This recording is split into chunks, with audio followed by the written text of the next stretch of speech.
Hi, this is Charles again, and tonight I'm going to talk about Hold the Line by Worthington Games. It's a very good game, one of my favorite low complexity games. Players of all ages can play it. It's got some great components. The units are nice, the terrain tiles are nice, the board is very high quality, and it's a very simple game to play. We'll just take a quick look at the board and see how it's set up. So looking at the scenario notes, we can see that there's rivers through here, a mountain set up.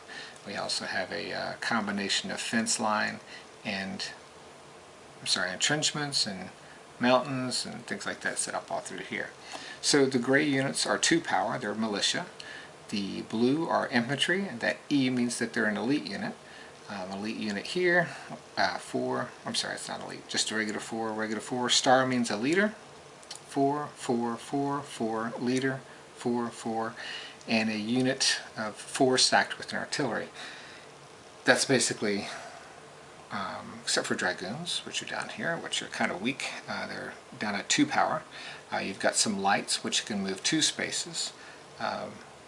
But there are no stacking rules. The stacking rules of the game is units cannot stack with each other except for artillery can stack with either infantry or dragoons. And those infantry can protect an artillery if an attack's being taken.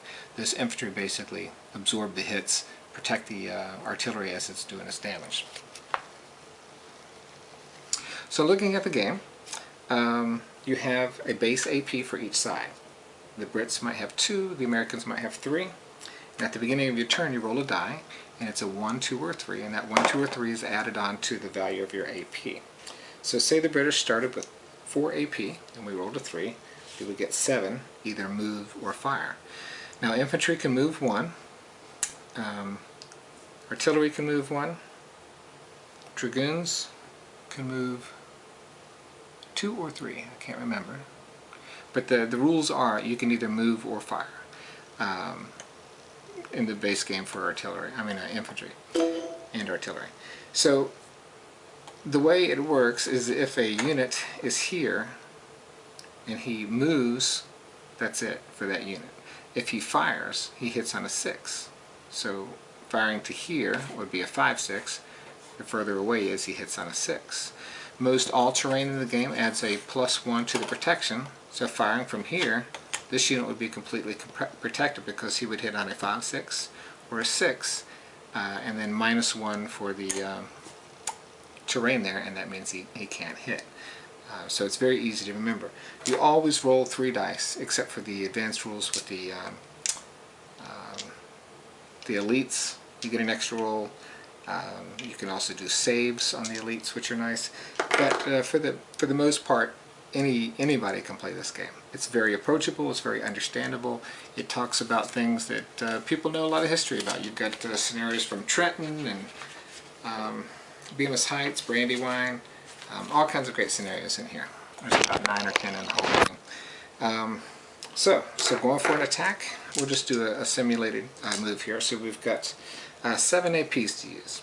So I'm going to go move, 2, 3, 4, 5, because I'm moving 2 units, 6, and 7. Okay, so now it would be the American player's turn. We'd flip the turn track over to the American players, and then we'd roll. They would get a base of 4, roll a 1, so we get 5 points of attack, or 5 points for the cap. So we can use that to fire here. Basically, we don't want to move. We're in our defensive position. So we're going to fire from here to here, and we're going to hit on a 5 or a 6. We've got a 6 and nothing there.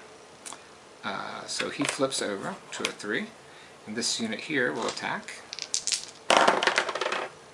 And that's nothing. And then this unit here will attack. And 2 hits. So he'll flip over, and we'll get that 2 marker out.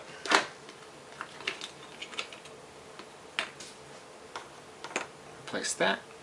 We can fire with this guy. 2 hits.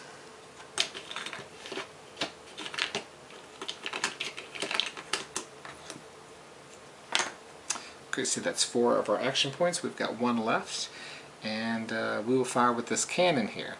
Now cannons fire a little differently. They hit on 4, 5, 6, 5, 6, and 6. So I always roll 3 die. If I was rolling against this unit, if a unit was here, I'd hit on 4 5s or 6, but since I'm firing there, it's 5s or 6s. Nothing. And so that's the end of the turn. The turn marker moves up to the 2 track to the British side, and then we start back with their 4, and then they would re-roll. And this goes back and forth the number of turns that are indicated in the scenario notes.